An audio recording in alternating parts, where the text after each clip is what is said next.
børn. Godmorgen. Hvor alle sammen? De er syge. Alle sammen, undtagen jer. Ja. Nå. Jeg kan lukke døren. Lige lukke døren. Ja.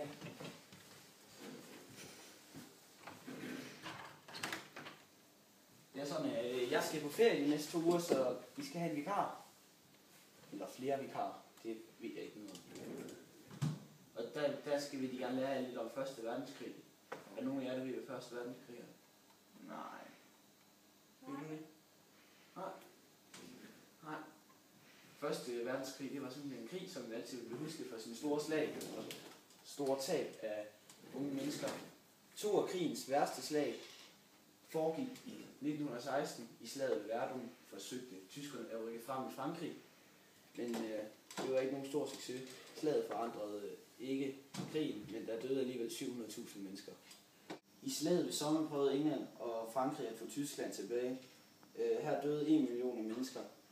Det viste bare, hvor hensynsløs krigen var, og da krigen endelig var færdig, havde 10 millioner mennesker mistet livet. Men nu skal jeg ikke sidde og lære jer om det hele. Det vil vi kan gerne. Så. Ja. Vi laver det, vi havde for her, men kan I finde jeres bog frem?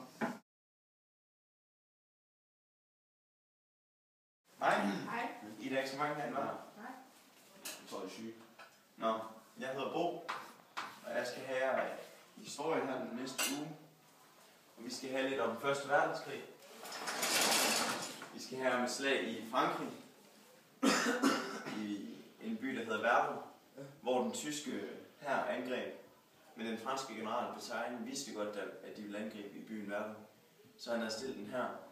Så det lykkedes ikke den tyske hær at komme forbi Verdun og ind til Paris.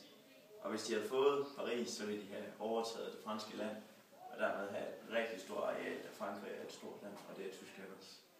Men den franske general havde som sagt luret dem og stillet en dygtig hær, så den tyske hær blev sendt tilbage, og kom senere med et angreb igen, fordi de troede, at den franske general havde glemt det. Men det havde han ikke, og der vandt de så igen. Nu skal vi så deles ud i nogle grupper, hvor jeg så skal finde ud af lidt om 1. verdenskrig. Men det er kun, det er kun af 2, så må I jo bare gå i en gruppe, så må vi se, om de andre kommer i morgen.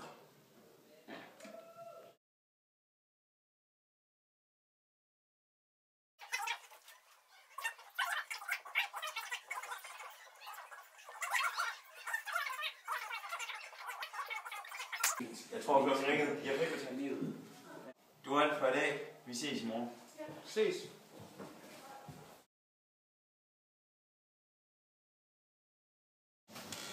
Hej. Hej. Jeg hedder Anne, og jeg skal fortælle jer lidt om søslaget i Jylland i dag. Om 1. verdenskrig. Har I ikke hørt noget om 1. verdenskrig før? Jo. Søslaget i Jylland foregik fra den 31. maj til og med den 1. juni 1916. Britterne ville gerne nedkæmpe tyskernes flåde, og derfor aflyttede britterne tyskernes radio, så de vidste lige præcis, hvor tyskerne var henne. Da man havde fundet ud af, hvor den tyske flåde var, begyndte man at følge efter tyskerne, og det endte til sidst med slaget i Jylland. Tyskernes flåde var i begyndelsen af århundredet udbygget og moderniseret, så der efterhånden var blevet meget mere moderne og stærkere end britternes. På den baggrund ville tyskerne gerne mødes i et slag skib til skib. Problemet var bare, at britterne havde 33 store slagskibe, og dem havde tyskerne kun 18 af. Tyskerne havde dog et hemmeligt våben, og det var deres ubåde. Men på det tidspunkt var de slet ikke moderniseret nok til den krig her, så de havde sådan set slet ingen virkning under den krig.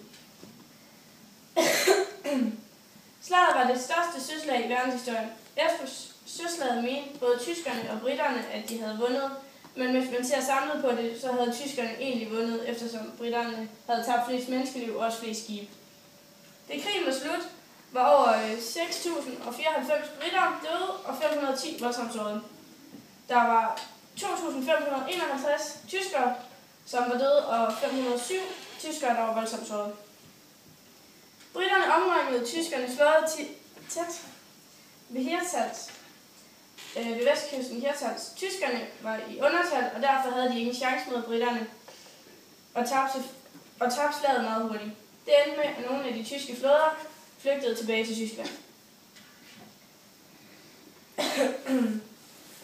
Alle havde nye og forbedrede våben under 1. verdenskrig, og det var også derfor, at alle slagene gik så galt.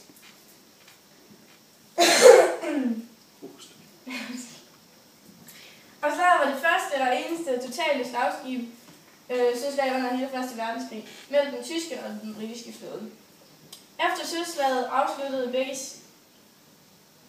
søslagets afslutning hævdede begge sider at have opnået sejr, men det havde jeg også fortalt lige før, at tyskerne, de var egentlig vindere, fordi at briterne havde mistet flest skibe og menneskeliv. Det var alt, hvad jeg havde til jer.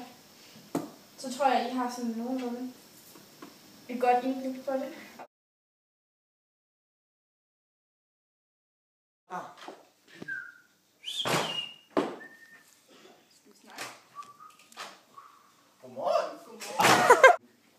Jeg hedder Bo, og jeg skal være jeres praktikant her næste uge.